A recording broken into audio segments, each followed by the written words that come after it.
बिस्मिल्लाहिर्रहमानिर्रहीम। अस्सलाम वालेकुम। चंद रोज़ पहले या कुछ हफ्ते से कुछ दिन ऊपर हो गए, नवाज़ शरीफ साहब ने ये इतला दी थी मुस्लिम लीग नून की एक मीटिंग में कि इमरान खान मुज़ाकरात से दौड़ जाएगा क्योंकि उसकी मायूसी जो है वो बढ़ रही है। तो ये पेशगोई पूरी हुई, लेकिन नवाज़ शरीफ की पेशगोई के अलावा भी कुछ डेवलपमेंट ऐसी हुई जिसके नतीजे में इमरान खान को भागना पड़ा, और जो बड़ी शर्मनाक पसपाई है, इस पसपाई की कहानी आपके सामने पेश करनी है। और दूसरा, इमरान खान को अमेरिका से भी मायूसी हुई है। मलिक रियाज के साथ क्या होने वाला है और क्या हो सकता है, और मलिक रियाज की धमकी का क्या असर रियासत ने लिया है। और इसके अलावा इंटरनेशनल हवाले से एक बहुत अहम गैर मुतवक्को डेवलपमेंट ये हुई है कि आम तवक्कुआत पेशगोइयों के बरक्स, बल्कि ट्रंप के अपने ऐलानात के बरक्स यूक्रेन की जंग पर सदर ट्रंप ने एक यू टर्न लिया है, कलाबाजी खाई है, जिससे पुतिन रूस का सदर शशदर रह गया है कि ये क्या हो गया है, इसकी क्या वजह है, यू टर्न लेने की क्या वजह हो सकती है, इस पर भी हम बात करेंगे। तो सरफहरिस्त कल इमरान खान ने मुज़ाकरात से दौड़ लगा दी और मुज़ाकरात ख़त्म करने का ऐलान कर दिया। इससे पहले आपको याद है कि इन्होंने कहा था कि अगर कमीशन बनाने का मुतालबा 31 जनवरी तक मंजूर ना किया गया तो हम मुज़ाकरात ख़त्म कर देंगे। परसों या तरसों ये खबर आई कि पीटीआई ने ये डेडलाइन पीछे कर दी है और अब 31 की बजाय 27 की तारीख रखी है, यानी 3 दिन पीछे कर दी कि अगर 27 जनवरी तक हमारे मुतालबात, यही मेन मुतालबा कमीशन वाला था, मंजूर ना किया गया तो हम मुज़ाकरात ख़त्म कर देंगे। लेकिन इमरान खान ने ये फैसला 23 ही को कर दिया, यानी वो अपनी ही दी गई दूसरी डेडलाइन, तरमीम शुदा डेडलाइन को भी उसने ख़त्म कर दिया। और 23 की सेपहर या दोपहर इमरान खान ने यह ऐलान कर दिया कि हम मुज़ाकरात ख़त्म कर रहे हैं। तो दूसरी मायूसियों के अलावा जो एक ताज़ा तरीन मायूसी इसको जो लाहक हुई, जिसके बाद इमरान खान ने ये फ़ैसला किया, वो ये था कि ये एक तरफ तो हुकूमत से मुज़ाकरात का मामला चल रहा था, जिसके लिए आपको पता है किसी ने कितनी टक्करें मारी, कितनी मिन्नतें की और कितनी वो वास्ते दिए, और फिर मुज़ाकरात का अमल शुरू हुआ। अयाज सादक को जाकर मिला इनका लीडर और उसने उसमें भी दरख्वास्त की। तो लेकिन इसके साथ ही इसकी कोशिश थी और ख्वाहिश थी और पूरा जोर लगा रहा था कि मेरी फ़ौज से बराह रास्त मुज़ाकरात बातचीत भी हो। तो ये 3 दिन 4 दिन पहले की बात है, 3 दिन पहले की बात है, ये 4 दिन लगा लें। एक बड़ा सनतकार, बहुत बड़ा सनतकार, उसने एक पैगाम भिजवाया मातहत किसी बहुत बड़े अफसर को, लेकिन मातहत अफसर को पैगाम भिजवाया कि मैं आपसे मिलना चाहता हूँ। वो ये सनतकार का पस मंज़र वो जानते थे कि ये कौन है। तो खैर उन्होंने पूछा कि भाई आप क्यों मुलाकात करना चाहते हैं। उन्होंने कहा आप मुझे थोड़ा सा टाइम दे दें, मैं मुलाकात करना चाहता हूँ, कुछ ज़रूरी बातें हैं। तो जवाब मिला कि उनको अंदाज़ा हो गया था कि ये किस सिलसिले में मिलना चाहता है। तो खैर उन्होंने पूछा कि नहीं, कुछ तो आपको बताना पड़ेगा। तो इसने फिर तफसील से वो सारी बात टेलीफोन पर रख दी कि मैं मिलकर आपको कुछ वादे वईद करना चाहता हूँ और मेरे पास कुछ ज़मानतें हैं कि इमरान खान रिहा होकर कोई गड़बड़ नहीं करेगा। ये लिखवा लें आप मुझसे कि इमरान खान रिहा होकर कोई गड़बड़ नहीं करेगा, तो मैं इस सिलसिले में आपसे मिलना चाहता हूँ। यहाँ नंबर 1 की बात नहीं हो रही, नंबर 1 के बाद एक बहुत सीनियर पोजीशन पर जो साहब हैं उनसे इसने रब्ता किया और हर तरह से कहा कि दलाइल दिए कि इमरान खान अब कोई इस रियासत के लिए मसला पैदा नहीं करेंगे। सिर्फ रियासत ही नहीं बल्कि मौजूदा हुकूमती बंदोबस्त जो भी एक सेटअप चल रहा है, इसके लिए भी कोई मसला पैदा नहीं करेंगे, कोई बहरान पैदा करने की कोशिश नहीं करेंगे, कोई धरने, कोई जलसे, कोई काले वगैरह, ये सारे सिलसिले बस आप उनको रिहा कर दें और इस पर मैंने बात करनी है। तो इस पर फिर उन साहब ने बताया इदारे की बिहाफ पर कि कोई बात नहीं हो सकती, इस सिलसिले में कोई बात नहीं हो सकती। और ज़ाहिर उन्होंने रिमाइंड नहीं करवाया, लेकिन आपके जहन में है कि इदारे का एक मुतालबा है कि बातचीत का इम्कान हो सकता है, बातचीत मुमकिन है। ये नहीं कि हम बातचीत ज़रूर करेंगे, लेकिन बातचीत का इम्कान हो सकता है और वो भी हमसे बराह रास्त नहीं होगी, बल्कि किसी सिविलियन सेटअप के साथ ही ये बात होगी। लेकिन इससे पहले इमरान खान को 9 मई पर जिम्मेदारी कबूल करनी होगी और माफ़ी मांगनी होगी वाज़ेह अल्फाज में, अगर मगर की शर्त के बगैर क्लियर कट ये कहना होगा कि हाँ ये काम हमारे लोगों ने किया और मेरी एक गलत असेसमेंट थी, या जो भी वो अल्फाज लिखे, लेकिन अगर मगर के बगैर। ये उस मुलाकात में ये बात दोहराई नहीं गई, लेकिन ये बात इसमें खुद ब खुद इंक्लूड है कि जब तक इमरान खान माफ़ी नहीं मांगता। और आपके इल्म में ये बात भी है कि 2 महीने पहले इमरान खान माफ़ी मांगने पर तैयार हो गया था, लेकिन उसने कहा था कि ये माफ़ी जो एक रिकॉर्डेड पैगाम की शक्ल में होगी, इसकी जो ऑडियंस है वो सिर्फ सीनियर अफसर होंगे, पब्लिक के लिए ये ऑडियंस नहीं होगी। यानी आर्मी चीफ हो गए, ISI के चीफ हो गए, फ़ौज के दूसरे ज़िम्मेदार हो गए, यानी 20, 25, 30 आदमी जितने कोर कमांडर हैं वो सब उनको सुना दिया जाए ये मेरा माफ़ीनामा, लेकिन पब्लिक ना किया जाए, ये उसकी शर्त थी जो मुस्तरद कर दी गई। और ज़ाहिर है कि इमरान खान पब्लिकली अगर ये माफ़ी मांगता है तो न सिर्फ ये कि उसने अपना झूठा होना खुद तस्लीम कर लेना इस तरह, और फिर उसका यानी उसकी जो पाकिस्तान के अंदर सियासत है और जिस तरह उसको ये एक बनाकर पेश कर रहे हैं कि इमरान खान ने इसमें कुछ नहीं किया, ये तो फ़ौज का फाल्स फ्लैग ऑपरेशन था, तो वो सारी कालक इमरान खान के काले मुंह पर फिर ज़्यादा थोपी जाएगी। इसलिए इमरान खान का माफ़ी मांगना मुश्किल है। तो ये हम नहीं कह सकते कि ये आखिरी कोशिश थी, लेकिन बज़ाहिर ये आखिरी कोशिश ही लगती है, क्योंकि इससे पहले पिछले 2 साल के अंदर इसने जेल जाने के बाद का 1.5 साल और उससे पहले भी ये फ़ौज से राब्ते के लिए मसलसल कोशिशें करता रहा है। और PTI ने ये झूठ भी फैलाया कि फ़ौज से राब्ते हो गए हैं, हालांकि कोई बैकडोर मुज़ाकरात कभी नहीं हुए थे। आपको याद होगा मैं मसलसल ये इसरार करता रहा कि कोई राब्ता नहीं, जबकि मेन स्ट्रीम TV स्टेशन पर ये बात मसलसल फैलाई जाती रही कि राब्ते हैं, राब्ते चल रहे हैं, बैकडोर बात हो रही है। मैंने बताया था कि इन बैकडोर राब्तों की हकीकत सिर्फ इतनी है कि गंडापुर और वो जो जादूगरनी साहबा हैं मलका आलिया जो फिर जेल पहुंच गई हैं, और इतला ये है कि गंडापुर ने उनके लगाए हुए अफसरों को हटाना शुरू कर दिया है।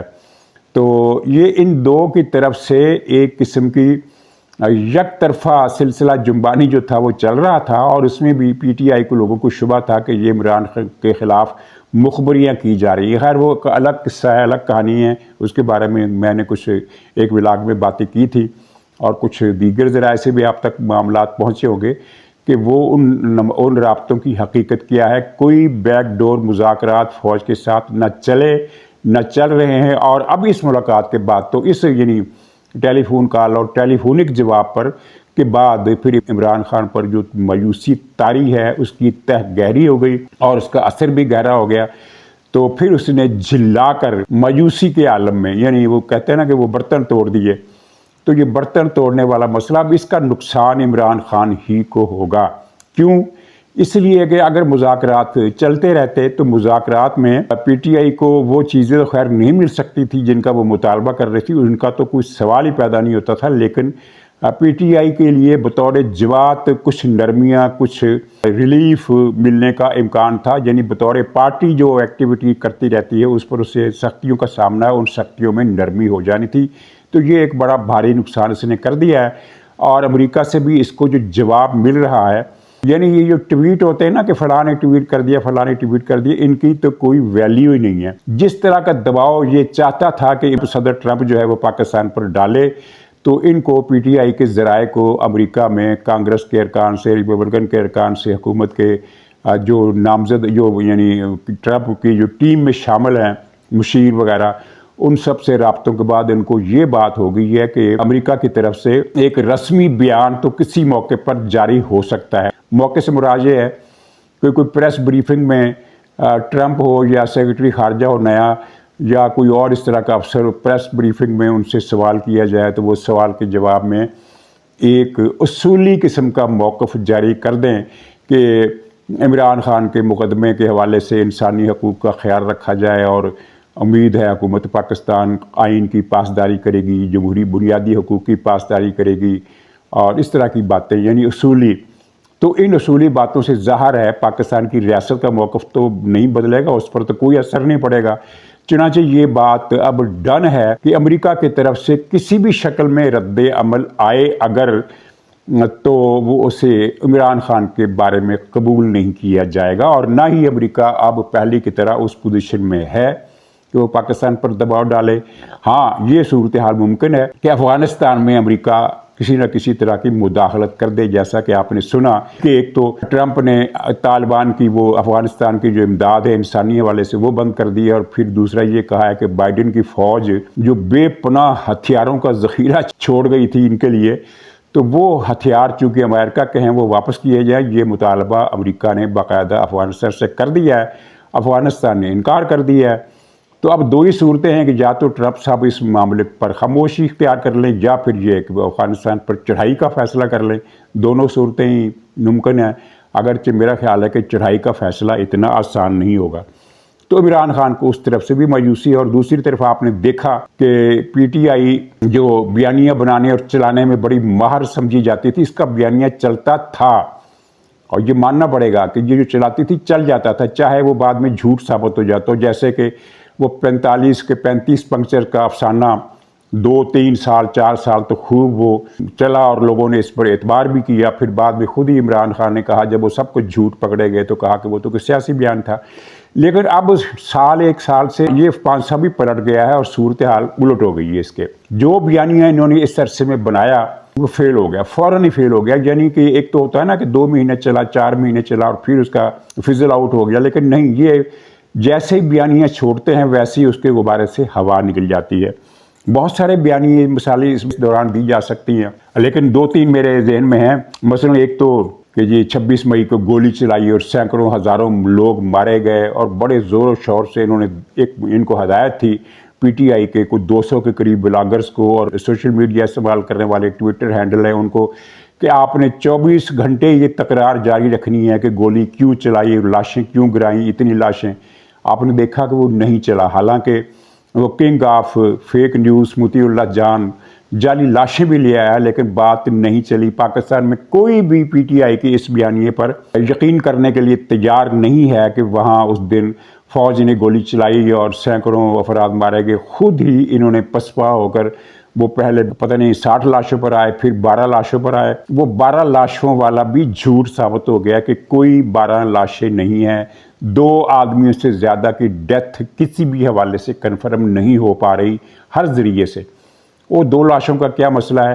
وہ بھی اگر کبھی انکوائری ہوئی اور ان کو قبروں کو کھول کر لاشوں کا پوسٹ مارٹم کرایا گیا تو پتہ چلے گا کہ ان کی موت جس گولی سے ہوئی وہ گولی کس کی تھی، فوج کی تھی، پولیس کی تھی، یا کسی تھرڈ پارٹی کی تھی۔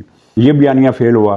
پھر جس جج نے اس کو سزا سنائی 190 ملین پاؤنڈ والے کیس میں، اسی رات ایک بیانیہ بنا کہ یہ تو وہ جج ہے جس کو سپریم کورٹ نے نااہل قرار دیا تھا۔ یہ بیانیہ 1-2 رات تو خوب چلا، بلکہ ایک ہی رات چلا، لیکن اگلے ہی دن فضل آؤٹ ہو گیا جب پوری کہانی سامنے آئی کہ یہ پی ٹی آئی کس طرح جھوٹ بول رہی ہے۔ قصہ سارا آپ کے علم میں آ چکا ہے۔ 2 سطری خلاصہ یہ ہے کہ 2004 میں کسی شخص کی گرفتاری پر سپریم کورٹ نے از خود نوٹس لیا تھا اور بڑی سخت ریمارکس دیے تھے کہ یہ اس نے خلاف قانون کام کیا ہے، اور یہ ایسا شخص تو جج بننے کا اہل نہیں ہے، اور یہ اس معاملے کی پوری تحقیقات کر کے کارروائی ہونی چاہیے۔ سپریم کورٹ نے یہ ریمارکس دیے تھے، فیصلہ نہیں دیا تھا۔ سپریم کورٹ نے یہ فیصلہ نہیں دیا تھا جس کو انہوں نے فیصلہ کر کے سنایا۔ سپریم کورٹ نے اس کی تحقیقات کا حکم دیا تھا۔ تحقیقات کا حکم دیتے ہوئے یہ سخت ریمارکس تھے جو فیصلے کی حیثیت نہیں رکھتے تھے۔ تو پھر وہ تحقیقات ہوئی۔ تحقیقات کے لیے سپریم کورٹ نے لاہور ہائی کورٹ کی ڈیوٹی لگائی۔ لاہور ہائی کورٹ نے مکمل تحقیقات کی اور اس جج پر لگے الزامات سے ان کو بری کر دیا کہ یہ سارے الزامات غلط تھے جو وکیلوں کی کے گروپ نے لگائے تھے، وہ سارے کے سارے غلط ثابت ہوئے۔ یہ صاحب بری ہوئے اور اپنی ملازمت پر بحال رہے، مجسٹریٹ تھے اس وقت یہ۔ بعد میں پھر یہ ترقی کرتے کرتے اب اس مقام پر پہنچ گئے۔ اتنا عرصہ گزر گیا، یعنی 21 سال کا پروسیس انہوں نے گزارا۔ مطلب یہ ہے کہ الزامات بیانیہ نہیں چلا، کہنے کا مطلب یہ ہے کہ بیانیہ اڑ گیا۔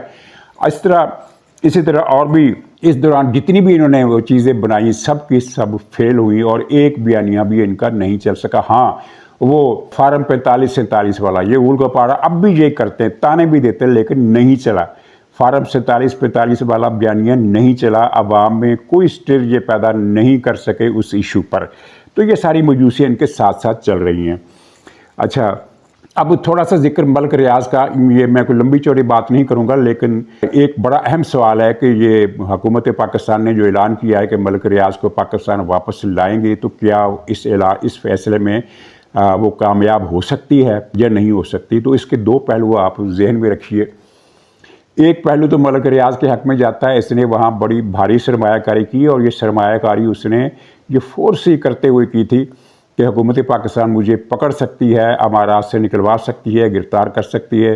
تو اگر میں سرمایہ کاری کروں گا تو ظاہر ہے سرمایہ کار کسی بھی ملک کے لیے بڑی اہم چیز ہوتے ہیں، قیمتی چیز ہوتے ہیں، تو ان پر ہاتھ نہیں ڈالا جاتا کیونکہ سرمایہ کاری کا نقصان ہو سکتا ہے. تو یہ چیز جو ہے یہ ملک ریاض کے حق میں جاتی ہے کہ متحدہ عرب امارات کی ریاست یہ دیکھے گی کہ اس نے تو بڑی بھاری سرمایہ کاری کی ہے، لیکن اس سرمایہ کاری کی جو ویلیو ہے اس کو بھی دیکھنا پڑے گا. وہ یہ ہے کہ پاکستان میں اتنی بڑی سرمایہ کاری تو واقعی بہت اہمیت رکھتی تھی، اس کا والیوم جتنا بھی ہے، لیکن امارات میں یہ سرمایہ کاری اتنی بڑی نہیں ہے کہ امارات کی حکومت مجبور ہو جائے کہ نہیں یار اس کو ہاتھ نہیں لگانا، کیونکہ امارات کے پاس جتنی دولت ہے ہم تو اندازہ نہیں کر سکتے. یعنی ملک ریاض کی سرمایہ کاری ایسا لیور نہیں بن سکتی کہ جس کو متحدہ عرب امارات کی حکومت نظر انداز نہ کر سکے. ایک تو یہ بات ہوگی. دوسری بات یہ ہے کہ متحدہ عرب امارات کے تعلقات پاکستان سے اس وقت بہت اچھی پوزیشن پر ہیں. سب سے اچھی پوزیشن ان کی تب تھی جب آصف زرداری صدر تھا، یعنی جب یوسف رضا گیلانی وزیر اعظم تھا. اس پیپلز پارٹی کے دور میں امارات کے پاکستان کے ساتھ تعلقات بہت اچھے تھے. پھر اب جو دور آیا تو اب دوسرے اس دور میں تقریباً یعنی اگر ہم یہ کہیں کہ برابر تو نہیں لیکن تھوڑا سا کم، لیکن تقریباً ویسے ہی اچھے تعلقات ہیں. اور پھر اگر امارات کی حکومت انکار کرتی ہے پاکستان کو تو پاکستان سے تعلقات بگڑ جائیں گے. تو پاکستان سے تعلقات کی زیادہ قیمت ہے یا ملک ریاض کی سرمایہ کاری کی؟ حکومت پاکستان نے ملک ریاض کے خلاف بہت اچھے ثبوت دیے ہیں، اور سب سے اہم بات یہ ہے کہ یہ بیان دے کر کہ جو پاکستانی ملک ریاض کی اس سکیم میں پلاٹ خریدے گا، مکان خریدے گا، وہ مجرم ہوگا اور اس کے خلاف منی لانڈرنگ کا کیس چلے گا. اس اعلان سے ہی اس سکیم کا بیڑا غرق ہو کے رہ گیا، کیونکہ اس کی خریداروں کی اکثریت تو پاکستانیوں ہی کی ہونی تھی. تو یہ ستیہ ناش ہو گیا اسکیم کا. اب ملک ریاض نے یہ دھمکی دی ہے، یہ دھمکی نہیں، یہ گیدڑ بھبکی ہے. کیا کر لے گا بھائی؟ کون سے نام جاری کرے گا؟ کہ اس نے کہا ہے کہ میں بڑے بڑے نام کھول دوں گا، بتا دوں گا کس کس نے مجھ سے پیسہ لیا، کون کون مجھ سے پیسہ لیتا رہا. تو بتا دو بھائی، جن نہیں بتائے گا کیونکہ اس کو فائدہ کوئی نہیں ہونا. پہلی بات تو یہ ہے کہ اس لسٹ میں کیا جنرل حافظ عاصم منیر کا نام ہے، کیا ISI کے چیف کا نام ہے، کیا موجودہ کور کمانڈروں میں سے کسی ایک کا بھی نام ہے؟ تو جواب ہے نفی میں کہ نہیں ہے. اور پھر کیا اس میں نواز شریف کا نام ہے؟ نہیں ہے. مریم نواز کا نام ہے؟ نہیں ہے. تو پھر یہ کس سے بلیک میل کرے گا؟ سابق جرنیلوں کے نام لے کر یہ ادارے کو بلیک میل نہیں کر سکتا، کیونکہ سب کو پتہ ہے کہ موجودہ اسٹیبلشمنٹ کی جو موجودہ قیادت ہے یہ ماضی کی قیادت سے بری ذمہ ہونے کا عملاً اعلان کر چکی ہے. تو پھر یہ کس کا نام لے گا؟ اس نے ایک کھیپ ہے ریٹائرڈ جرنیلوں کی، بریگیڈیئر حضرات، کرنل حضرات، بہت بڑی لسٹ ہے جن کو اس نے نوازا ہے. ہائی کورٹ کے ججز ہیں، سپریم کورٹ کے ججز ہیں، ان سب کو اس نے نوازا ہے. نام لے لے، ثاقب نثار کا نام لے گا، کس کا نام لے گا؟ بندیال کا نام لے گا. اسی طرح اسی قبیل کے، اسی قماش کے ججوں کے نام لے گا نا، تو کیسے لے گا؟ اور اگر لے دے گا، نام اس نے لے بھی لیے، تو ریاست پاکستان کا کیا بگڑ جائے گا؟ اس سے کچھ بھی نہیں بگڑے گا. ہاں، ایک صحافی اور خاص طور پر میڈیا کے جو اینکر پرسنز ہیں ان کی بھی ایک لمبی لسٹ ہے جو ملک ریاض کی بدولت اربوں پتی بنے ہوئے ہیں. تو ان کے نام لے، ظاہر ان کے نام نہیں لے گا کیونکہ یہ لوگ اس کا خیال ہے آئندہ بھی اس کے کام آئیں گے. تو یہ ایک گیدڑ بھبکی ہے جس میں ریاست پاکستان نہیں آئی. اور یہ ابھی عمران خان نے مطالبہ کیا کہ نام لے دو. بھئی نام اگر اس نے لے دیے تو فرق کیا پڑے گا؟ کوئی فرق نہیں پڑے گا. ہاں، زرداری کا نام لے سکتا ہے وہ، کیونکہ زرداری کو اس نے جو چیزیں دی ہوئی ہیں उनका जिक्र पहले ही मीडिया में आ चुका है और उसकी तरदीद भी मीडिया में आ चुकी है। तो बहरहाल उस पर एक कमीशन बन सकता है, तहकीकात हो सकती है। PTI वाले चाहें तो अदालत में चले जाएं कि जनाब जरदारी साहब ने ये इतना बड़ा मकान लिया है, तो इस पर केस चलाएं। तो केस चलेगा तो पता चल जाएगा कि क्या मलक रियाज का दावा दुरुस्त है या मलक रियाज का दावा गलत है। तो ये मलक रियाज वाला कार्ड जो है, नाज़रीन, मुख्तसर तौर पर अमेरिका के सदर ट्रंप ने बार बार ये ऐलान किया था कि वो यूक्रेन की जंग बंद कराएंगे, यूरोपीय यूनियन की गर्दन पर अंगूठा रखकर ये जंग बंद कराएंगे और सदर पुतिन का रूस के सदर का साथ देंगे, क्योंकि वो बकौल इनके मेरा दोस्त है, यानी वो अपने बारे में कह रहे हैं कि ये मेरा दोस्त है। तो लेकिन बरसरे के ज़ाहिर आने के बाद उन्होंने जहां और कई यू टर्न लिए हैं, एक यू टर्न ये कल उन्होंने लिया कि उन्होंने कहा कि ये मज़ाक़ खेज़ किस्म की जंग जो है इसको बंद करें, ये यानी क्या तमाशा लगा रखा है। लेकिन इतनी सी बात नहीं की, उसने कहा ट्रंप ने कि अगर ये जंग बंद ना हुई तो हमें रूस पर पाबंदियाँ लगाना पड़ेगी। ये बात रूस के लिए बड़ी हैरत अंगेज़ है। रूस को, पुतिन को कतन तवक्को नहीं थी कि अमेरिका इस तरह का, ट्रंप इस तरह का मुतालबा कर सकता है या इस तरह का हुक्म दे सकता है, इस तरह की बात कर सकता है। बहुत ही वो भी परेशान है और दुनिया भी हैरान है कि ये उसने क्या किया। तो पस मंज़र इसका ये है कि ट्रंप की टीम को जो रिपोर्टें मिली और वो यानी यूरोपीय यूनियन की बातें रिकॉर्ड पर आ गई हैं, उन्होंने तो बल्कि उल्टा मुतालबा किया है कि अमेरिका यूक्रेन की जंग में हमारी मदद करे रूस के खिलाफ। ज़ाहिर है अमेरिका नहीं करेगा, लेकिन मुतालबा करने की वजह क्या है? मुतालबा करने की वजह ये अमेरिका को ये बताना है कि हम ये जंग बंद करने के लिए तैयार नहीं है, आपने जो दबाव डालना है डाल दो। सदर ट्रंप को ये सारा मंजर वाजे कर दिया गया है कि यूरोपीय यूनियन यूक्रेन जंग से पीछे हटने को तैयार नहीं है। अब अगर ट्रंप पुराना जो उसका वादा था कि मैं ये कर दूंगा वो करता है और उसमें नाकाम हो जाता है, तो बेइज्जती किसकी है? ट्रंप की बेइज्जती है। तो उस बेइज्जती को इसने प्रीएम्प्ट किया है ये कह करके मैं तो खुद जंग बंद कराना चाहता हूँ और मैं रूस पर पाबंदियाँ लगा दूंगा। अब बहरहाल इस फैसले से रूस पर दबाव बढ़ा है, जो पहले ही हालात का इतना मारा हुआ है कि इसके लिए पंजाबी वो कहा जाता है ना कि बुरे हाल और बांके दिहाड़े, इस तरह की पोजीशन है। यूक्रेन ने उसकी ऐसी की तैसी फेर के रख दी है, इतनी ज़्यादा फेर दी है कि उसने अब शुमाली कोरिया और भारत से फ़ौजी हायर करने शुरू कर दिए, क्योंकि उसके पास अपनी फ़ौज ही नहीं बाकी रह गई। शुमाली कोरिया के 1000 से ज़्यादा फ़ौजी इस जंग में मारे जा चुके हैं, तो शुमाली कोरिया कब तक रूस को फ़ौज देगा? फिर इसने भारत से मर्सनरीज बुलाए हज़ारों की तादाद में, उनमें से 12 मारे गए। तो अब मोदी की हुकूमत ने यह फैसला किया है कि इस जंग में जो भारत से किराए के लोग जो मंगवाए थे रूस ने, वो उन सब को वापस बुला लिया जाए। तो पुतिन वैसे ही उसके पांव तले से ज़मीन सरक रही है। तो ट्रंप के इस ऐलान के बाद उससे मज़ीद परेशानी होगी। शाम से जिस खारी के साथ वो निकला है, उसने रूस की जो आलमी सिफारती हैसियत है वो भी कम कर दी है। तो बहरहाल ये दुनिया में दिन बदलते रहते हैं, तारीख इसी तरह बनती है कि जवाल जब शुरू होता है तो फिर ख़त्म होने में नहीं आता। रूस का जवाल 90 में शुरू हुआ था, जब सोवियत यूनियन के ख़ात्मे का ऐलान किया गया था। एक बहुत बड़ी एम्पायर जो अमेरिका के लिए टक्कर की एम्पायर थी वो ख़त्म हो गई और रूस अकेला रह गया। यानी सोवियत यूनियन के बाकी जो 14 मुल्क थे उन्होंने वो यूनियन छोड़ दी। सोवियत यूनियन कोई मुल्क नहीं था, ये 15 मुल्कों की एक कन्फेडरेशन था। और कन्फेडरेशन जाली इस तरह के कन्फेडरेशन में मुल्कों के इख्तियारात होते हैं, लेकिन इस कन्फेडरेशन में मुल्कों के इख्तियारात ख़त्म हो गए थे और सिर्फ रूस की हाकमियत आला पूरी कन्फेडरेशन पर कायम हो गई थी। तो जब सोवियत यूनियन के 3 बड़ों ने खुद रूस के अंदर से तहरीक पैदा हुई, 3 मुल्कों को वीटो का इख्तियार होता है, यानी वो 3 मुल्क जो फैसला कर लें, बाकी जो 13 मुल्क है वो फिर उसके पाबंद होते हैं। 12 मुल्क जो हैं, उन 3 मुल्कों में एक रूस था, दूसरा यूक्रेन था, तीसरा बेलारूस था।